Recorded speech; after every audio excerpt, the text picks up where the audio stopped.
축복된 오순절 오후 예배 시간이 돌아왔습니다.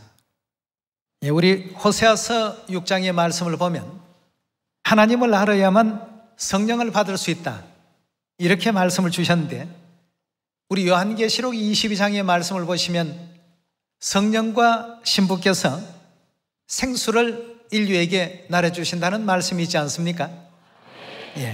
그렇다면 아버지로서 하나님뿐만 아니라 어머니 하나님에 대한 내용도 우리가 잘 이해할 때에 이 마지막 성령 시대에 허락된 성령의 축복을 우리 모든 인류 인생들이 충만히 또 받으실 수가 있을 것입니다. 그래서 오늘 생명수의 근원 어머니라는 주제를 가지고 여러분과 함께 하나님 말씀 상고해 보도록 하겠습니다. 생명수라고 하니까 물에 대한 문제를 한번 잠시 생각해 보도록 하겠습니다. 우리 사람의 몸을 구성하고 있는 70%가 바로 물이라는 것 잘 알고 계시죠? 그런데 그 중에서 1, 2% 정도가 부족하면 어떤 현상이 벌어집니까? 사람이 굉장한 갈증을 느낍니다. 그런데 12% 정도가 우리 몸에서 수분이 부족하다, 그렇게 되면 사람이 어찌 된다고 했습니까? 그렇게 되면 사망에도 이를 수 있다고 합니다.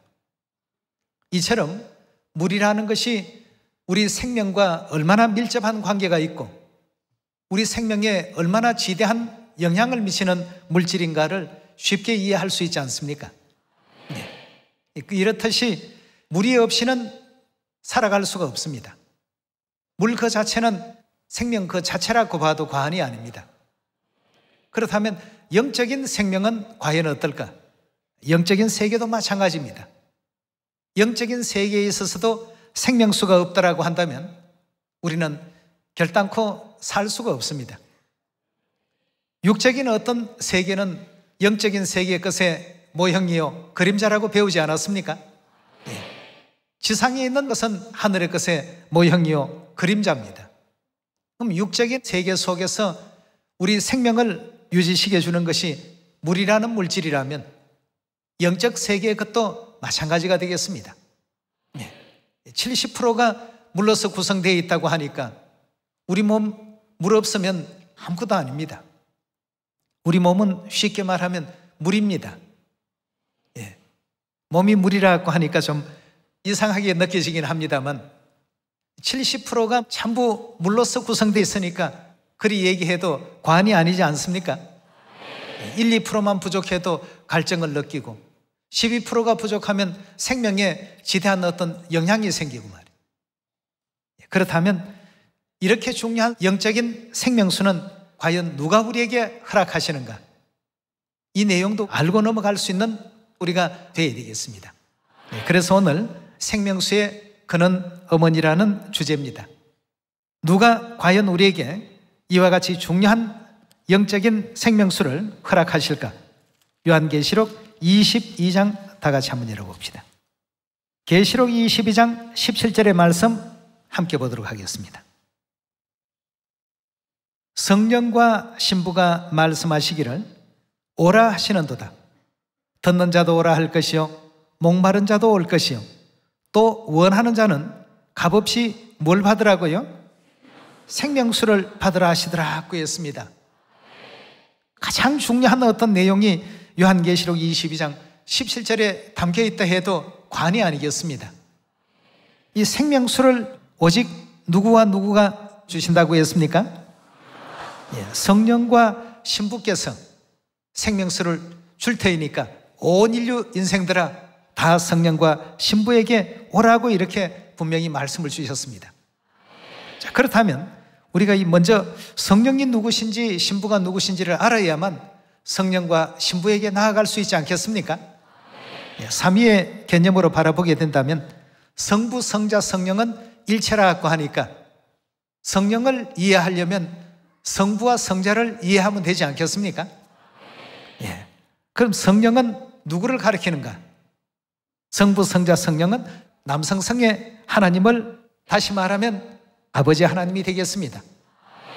아버지 하나님과 누가요? 아버지의 신부가 누군가 이거는 초등학생들에게 물어봐도 다 알고 유치원생에게도 물어봐도 다 압니다. 너희 아빠 신부가 누구냐? 우리 엄마요. 금방 알죠. 예. 성령과 신부, 즉 아버지 하나님과 어머니 하나님께서 우리 모든 인류 인생들에게 뭘 베푸신다고요? 생명수를 다 받으러 오라고 이렇게 표현했습니다. 하나님께서는 이 땅에 있는 수많은 물질들 가운데 왜 하필이면 물이라는 이와 같은 물질을 가지고 인류 인생들을 전부 생명의 길로 이와 같이 인도하시고자 하셨을까? 물이 가지고 있는 그 역할과 그 효능은 너무나도 우리의 그 생명과 밀접한 관계에 있기 때문이었습니다. 좀 전에도 허두의 말씀을 드렸던 것처럼 우리 사람의 몸이 70%가 물로서 구성이 되어 있고 1, 2%만 부족하더라도 심한 갈증을 느끼고 12%가 부족하면 생명의 위협이 오게 되는 이와 같은 그 물질이 바로 물이라고 하니까 영적인 상태에서도 이 생명수는 바로 그와 같은 역할을 하게 될 것입니다. 그런데 우리 인류 인생이 영적인 어떤 갈증을 느낀다면 누구를 찾아가야 되겠습니까? 예, 오직 성령과 신부 대신 아버지 하나님, 어머니 하나님을 우리가 찾아야 되겠고 아버지 하나님, 어머니 하나님을 만나야지만 되겠습니다.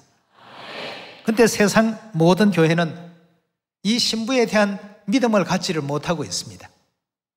신부에 대한 믿음을 갖지 못하니까 정작 하나님께서 우리에게 허락해 주실 영적인 그 생명수를 받을 수 없는 이런 안타까운 가운데 있습니다. 그래서 오늘 여러분들과 더불어서 이 신부에 대한 문제를 21장에서 한번 찾아보도록 하겠습니다. 요한계시록 21장입니다. 9절의 가르침을 함께 보시겠습니다. 7 대접을 가지고 마지막 7 재앙을 담은 7 천사 중 하나가 나와 내게 말하여 가로되 이리 오라. 내가 신부 곧 누구를요? 어린 양의 아내를 보이리라 하고 했습니다. 여기서 어린 양은 요한복음 1장 29절의 말씀을 보면 누구를 가리켰습니까? 예수님이 바로 성경에서 어린 양으로 비유되어 있습니다. 내가 신부 곧 어린 양의 아내를 내게 보일 것이다 하고 했습니다. 자, 요한계시록 22장 17절의 말씀과 요한계시록 21장 9절의 말씀은 동일한 말씀입니다. 어린 양과 어린 양의 신부, 또 성령과 신부, 용어상의 어떤 표현만 달리 했을 뿐 똑같은 아버지 하나님과 누굽니까? 어머니 하나님이십니다. 내가 신부 곧 어린 양의 아내를 내게 보이리라 하고 10절입니다. 성령으로 나를 데리고 크고 높은 산으로 올라가 하나님께로부터 하늘에서 내려오는 무엇을 보여주었다고요? 거룩한 성 예루살렘을 보였더라 하고 했습니다. 천사가 약속할 때는 누구를 보여주겠다고 약속했습니까? 여기에 지금 보니까 분명 어린 양의 신부 곧 어린 양의 아내를 내가 보여주겠다 하고는 거룩한 성 예루살렘을 보여주었습니다. 하나님의 뜻을 받들어서 요한에게 계시를 전달하는 그 천사가 말이죠. 자, 그러면 천사가 어린 양의 아내를 보이겠다 하고 예루살렘을 보여준 데는 중요한 의미가 담겨 있지 않습니까? 자, 이 예루살렘이 무엇을 그럼 상징하고 무엇을 나타내기 위해서 예루살렘이라는 이 거룩한 성을 보여주었을까? 우리 짝된 말씀을 갈라디아서 4장에서 확인해 보도록 합시다. 갈라디아서 4장 26절의 말씀 함께 보겠습니다. 오직 위에 있는 예루살렘은 좀 전에 어린 양의 아내 신부를 보여주겠다 하고 보여준 것이 하늘에서 내려오는 예루살렘을 보였다 하고 했는데 갈라디아 4장 26절에는 위에 있는 예루살렘, 즉 하늘에 있는 예루살렘은 자유자니 곧 누구였다고요? 우리 어머니들아 하고 했습니다. 결국 신부인 어린 양의 아내는 누구를 뜻한다는 얘기입니까? 우리 어머니를 가리켰습니다. 성령과 신부가 하는 것은 결국 성령과 누구가 우리에게 생명수를 주신다는 뜻입니까? 예, 즉 아버지 하나님과 어머니 하나님께서 모든 인류 인생들에게 오직 생명수를 주실 수 있는 분은 아버지 하나님과 어머니 하나님 외에는 성경에 증거된 바가 없습니다. 영혼의 갈증을 느끼게 된다면 찾아가야 될 곳이 바로 어디입니까? 성령과 신부를 찾아야 되겠습니다. 즉 아버지 하나님과 어머니 하나님을 찾아야 되겠습니다. 엉뚱하게 다른 곳으로 우리가 헤매서는 안 됩니다. 누구에게 가야 됩니까? 성령과 신부에게. 성경에서 예언한 그대로 예언대로의 삶을 살 수 있는 우리가 되어야 되겠습니다. 오늘이 오순절 성령 받는 거룩한 절기 아니겠습니까? 성령 받는 이 절기에는 성령이신 아버지 하나님, 어머니 하나님께로 우리가 나아갔을 때 하나님께로부터 성령의 그 권능과 그 역사하심을 덧입을 수 있지 않겠습니까? 갈라디아 4장에 보니까 이 모든 일들을 이루기 위해서는 반드시 찾아야 될 존재가 하늘아버지요, 또 누구라고요? 하늘 어머니십니다. 위에 있는 예루살렘은 자유자니, 신부를 보이겠다 하고 천사가 거짓되게 예루살렘을 보인 게 아닙니다. 예루살렘이 무엇을 의미하고 무엇을 우리가 또 찾아야 되는가를 분명히 알려주기 위해서 이미 갈라디아 4장에 그 해답을 정리를 해두시고 사도 요한을 통해서 예루살렘을 보여주시게 된 것입니다. 그 예루살렘은 자유자니 우리 어머니라고 성경은 그렇게 말씀하고 있습니다. 그렇다면 예루살렘 어머니에 대해서 성경과 선지자들의 예언한 바가 어머니께로부터 흘러나오는 생수가 과연 어떤 위력과 그 힘을 지니고 있는지 스가랴 14장을 통해서 한 번 더 확인해 보도록 합시다. 요한계시록 22장 17절에는 생명수를 성령과 신부께서 주신다 이렇게 표현이 되어 있는데, 스가랴 우리 14장을 한번 열어보도록 합시다. 스가랴 14장 7절의 말씀 보시면 여호와의 아시는 한날이 있으리니 낮도 아니요 밤도 아니라 어두워 갈 때 빛이 있으리로다. 그날에 생수가, 즉 생명수를 줄여서 생수라고 표현했죠. 그날에 생수가 어디에서 솟아난다고요? 예루살렘에서 솟아나서. 예루살렘은 어디를 뜻한다고 했습니까? 위에 있는 예루살렘은 자유자니 우리 누구라고요? 우리 어머니라고 했습니다. 결국 생명수가 솟아나는 생수의 그 근원지는 다름 아닌 예루살렘 어머니라고 표현했습니다. 그날의 생수가 예루살렘에서 솟아나서 절반은 동해로 절반은 서해로 흐를 것이라. 여름에도 겨울에도 그러하리라고 했습니다. 생수의 근원이 바로 예루살렘 어머니시니까 모든 인류 인생들이 영적인 그 갈증을 느끼고 그럴 때 누구를 찾아오라고요? 성령과 신부에게로 오라고 했습니다. 오늘날 왜 하나님을 알아야만 늦은비 성령 받는 조건이 된다라고 하셨는지 그 내용을 충분히 알고 아버지 하나님, 어머니 하나님께서 영혼의 그 모든 갈증을 채워주기 위해서 불러주시고 인도해 주시는 이 시온으로 모두가 돌아와야 되겠습니다. 먼저 우리는 지금 돌아와 있습니다만 아직도 하늘아버지 하늘어머니께서 찾고 계신 우리 영의 형제 자매들이 있습니다. 그들에게도 속히 또 알려야 되겠죠. 그래서 이 성령 받는 오순절 절기나 또 초막절 절기를 통해서 우리가 사마리아 땅끝까지 이 복음을 전파하는 그 역사에 아버지를 전할 뿐 아니라 하늘 어머니에 대한 진리도 은혜롭게 다 전해서 샘이 여기에 있으니까 여기 와서 마음껏 영혼의 그 가람을 다 채우시오 하고 안내하는 그 역할을 여러분들과 제가 해야 되지 않겠습니까?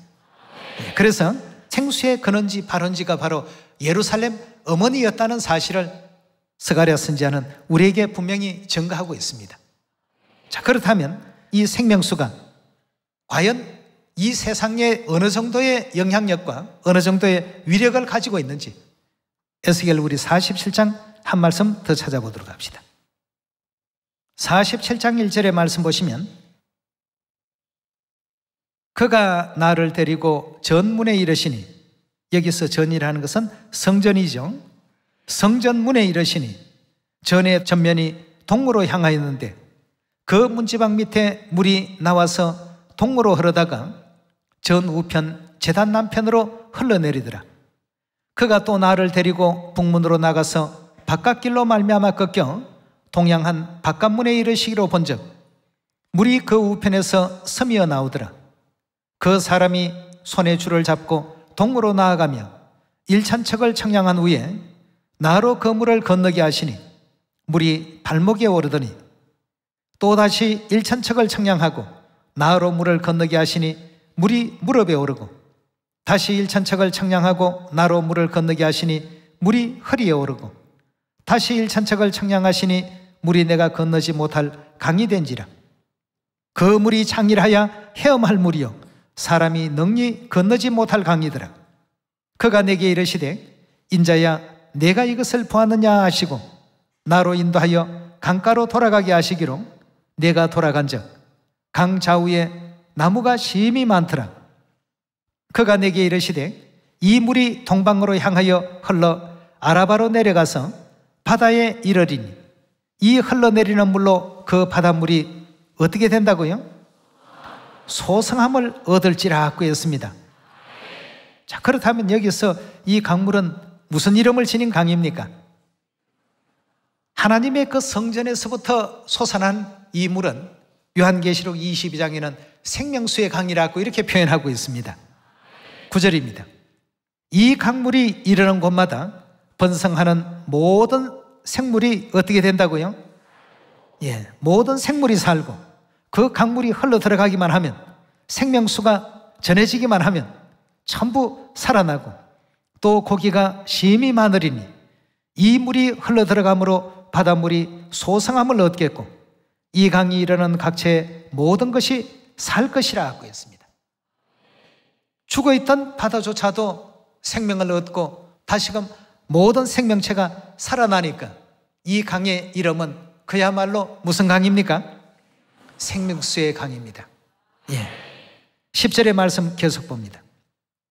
또 이 강가에 어부가 설 것이니 엔게디에서부터 에네글라임까지 그물 치는 곳이 될 것이라. 그 고기가 각기 종류를 따라 큰 바다의 고기같이 심히 많으려니와 그 진펄과 개펄은 소성되지 못하고 소금 땅이 될 것이며 강 좌우에 각종 먹을 실과나무가 자라서 그 잎이 시들지 아니하며 실과가 끊치지 아니하고 달마다 새 실과를 맺으리니 그 물이 어디로부터 나옴이라고요? 거룩한 우리 하나님을 상징하는 곳이 바로 성소 지성소지요. 그 물이 성소로 말미암아 나옵니다. 그 실과는 먹을 만하고 그 잎사귀는 약재료가 되리라 하고 했습니다. 나중에 또 성소 문제에 대한 공부를 해야 되겠습니다만 성소와 지성소는 하늘아버지, 하늘어머니를 상징적으로 표현해 놓은 그러한 내용입니다.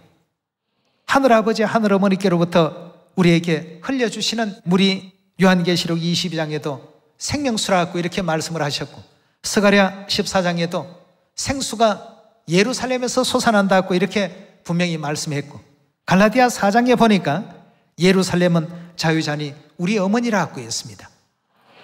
결국 하늘 어머니께로부터 흘러내리는 이 생명수가 바로 온 세계를 표상하는 바다로 흘러 들어가더라고 했는데 우리 바다라고 하는 것은 계시록 17장에 보면 인류 사회라고 표현되어 있습니다. 진리의 말씀이 전파되고 아버지의 말씀, 어머니의 말씀이 전해지게 됨으로 말미암아서 죽어있던 인류가 소성되기 시작하고 살아나기 시작했습니다. 어떤 곳에 그런 역사가 일어났는가? 생명수가 닿는 곳마다 생명수가 가는 그곳까지는 전부 살아납니다. 가지 않는 곳이 문제지요. 그래서 하나님께서 사마리아 땅끝까지 이 생명의 말씀을 다 전하는 우리가 되라고 하지 않았습니까? 이게 지금 십리까지 갔다면 십리까지는 다 삽니다. 백리를 뻗어갔다면 백리까지 다 살 수 있습니다. 천리까지 뻗어갔다 천리까지 다 살릴 수 있습니다. 만리까지 갔다 만리까지 다 살릴 수 있습니다.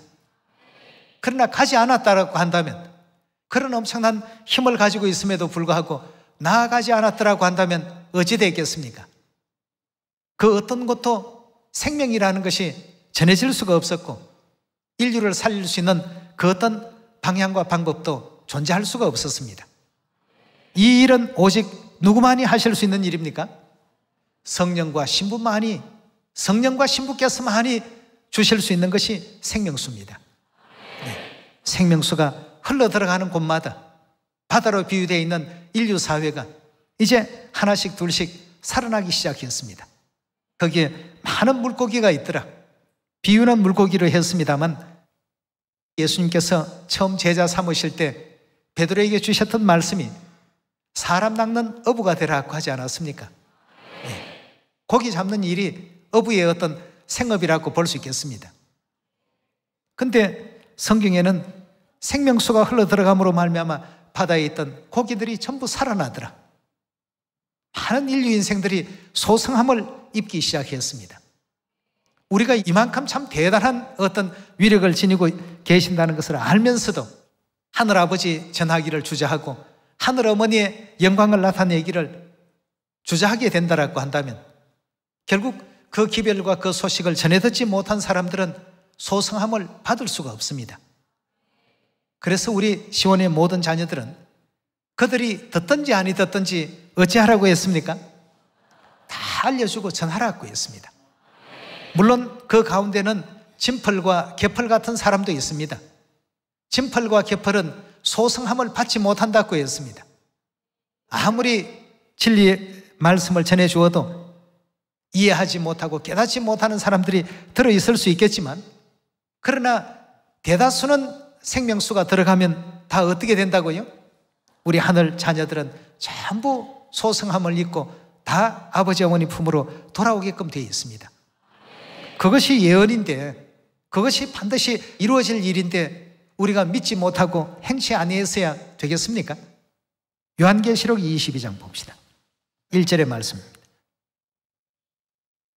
또 저가 수정같이 맑은 생명수의 강을 내게 보이니 하나님과 및 어린 양의 보좌로부터 나서 길 가운데로 흐르더라. 강 좌우에 생명나무가 있어 12가지 실과를 맺히되 달마다 그 실과를 맺히고 달마다 실과 맺히는 것 어디에서 나왔습니까? 에스겔 47장에도 나왔죠. 그 나무 잎사귀들은 만국을 소성하기 위하여 있더라. 에스겔 47장에서는 약재료가 되더라고 했는데 여기는 만국을 소성하기 위한 치료제 역할을 하는 것으로 기록되어 있습니다. 3절입니다. 다시는 저주가 없으며 하나님과 어린 양의 보좌가 그 가운데 있으리니 그의 종들이 그를 섬기며 그의 얼굴을 볼 터이요 그의 이름도 저희 이마에 있으리라. 다시는 밤이 없겠고 등불과 햇빛이 쓸데없으리니 이는 주 하나님이 저희에게 빛이심이라. 저희가 세세토록 왕노릇 하리로다 하고 했습니다. 세세토록, 다시 말하면 영원토록 왕노릇 하리로다. 6절입니다. 또 그가 내게 말하기를 이 말은 진실하고 참된지라 하고 했습니다. 절대 이건 허위가 아니다. 주곧 선지자들의 영예 하나님이 그의 종들에게 속히 될 일을 보이시려고 그의 천사를 보내셨도다 하고 했습니다. 저희가 세세토록 왕노릇 한다 하고 했는데 여기에 세세토록 왕노릇함을 입을 자들이 과연 누구겠냐는 것입니다. 22장 1절에 보니까 맑은 생명수의 강을 내게 보이니 하나님과 및 어린 양의 보좌로부터 나더라 하고 했습니다. 그리고 길 가운데로 흐르더라. 강 좌우에 생명나무가 있어 12가지 실과를 맺히되 달마다 그 실과를 맺히고 에스겔 47장의 장면과 동일한 장면들입니다. 그 나무 잎사귀들은 만국을 소성하기 위하여 있더라. 다시는 저주가 없으며 하나님과 어린 양의 보좌가 그 가운데 있으리니 이런 하나님 은혜 가운데 있는 이 사람들, 즉 다시 말해서 계시록 22장 17절에 나오는 성령과 신부께서 허락하시는 생명수를 받는 이 사람들은 결국 하늘나라에서 세세토록 왕노릇 할 사람들로서 사도 요한의 계시 가운데 하나님께서 보여주셨던 것입니다. 자, 그렇다면 우리가 마땅히 하늘아버지뿐만 아니라 누구도 찾아야 됩니까? 하늘어머니도 찾아서 하늘어머니에 대한 올바른 그 믿음을 갖고서 영원한 또 천국에 나아갈 수 있는 우리 모두가 되어야 되겠습니다. 에스겔 47장에서는 성전에서부터 생명수가 흘러나더라고 했는데 요한계시록 22장에서는 하나님의 보좌에서 생명수가 흘러났더라고 되어 있습니다. 여기엔 지금 하나님의 보좌, 또 에스겔서에는 성전에서 생수가 흘러났더라고 이렇게 표현되어 있고, 요한계시록 22장 17절에는 성령과 신부께서 생명수를 주신다고 했고, 스가랴 14장에서는 생수가 예루살렘에서 솟아난다. 표현이 조금 다른 것 같습니다만 전부 다 똑같은 말씀입니다. 자, 이 같은 말씀이라는 것을 우리 예레미야 3장 17절을 통해서 답을 한번 얻고 말씀 마치도록 합시다. 그때에 예루살렘이 여호와의 보좌라 일컬음이 되며 열방이 그리로 모일 것이라고 했습니다. 자, 그렇다면 요한계시록 22장 1절에 하나님의 보좌로부터 생명수가 흘러나더라 하는 것은 결국 예루살렘에서 흘러났다는 얘기입니다. 스가랴 14장에도 그날의 생수가 예루살렘에서 솟아나더라. 그 예루살렘은 자유잔이 누구였다고요? 그러니까 그 어머니를 찾아서 와서 생명수를 주십시오 하지 않고는 생명수가 나오는 곳이 이 지구상 어디에도 존재할 수가 없습니다. 아버지 어머니를 찾는 사람에게만 무엇이 주어진다고요? 생명수가 허락되어집니다. 생명수를 허락받은 그 사람들이 5절의 말씀을 보니까 세세토록 하나님 나라에 가서는 왕노릇할 사람들이라고 했습니다. 오늘 아버지 어머니께서 성령 주심하고 약속하신 오순절 거룩한 절기입니다. 이 절기를 통해서 무엇보다도 성령 받는 조건이 하나님을 아는 데 있다라고 안상훈께서 그렇게 강조해 주셨습니다. 세상 사람들에게 하나님 압니까 모릅니까 하면 교회 다니는 사람들 다 안다고 하죠. 그런데 자신 스스로는 하나님을 안다라고 생각하는데 엉뚱한 하나님을 알고 있습니다. 지금 천지와 만물을 창조하시고 인류의 생사화복을 다 관장하시는 그 하나님을 지금 찾고 있지를 못합니다. 그 하나님은 다름 아닌 엘로힘 하나님이십니다. 아버지 하나님과 어머니 하나님이시죠. 그 하나님을 알지도 못하고 찾지도 못하니 요한계시록 22장에 등장하시는 성령과 신부가 누구인지, 생명수가 어디로부터 흘러나기에 생명수를 받으러 성령과 신부만 찾아서 오라고 이렇게 초청을 하고 계시는 건지, 이런 것도 알지 못하는 가운데 있습니다. 우리가 가서 알려줘야 되겠습니다. 그렇다면 우리 모두도 누구를 전해야 되겠습니까? 이 성령 시대는 성령과 신부께서 우리 인류를 구원하러 이 땅에 오셨습니다. 진정한 생수를 받기 위해서는 하늘아버지, 하늘어머니를 찾아오십시오. 아버지 어머니 계신 곳이 바로 시온입니다. 시온으로 다 돌아오십시오 하고 증거할 수 있는 여러분과 제가 꼭 되길 바라면서 말씀 마치도록 하겠습니다. 감사합니다.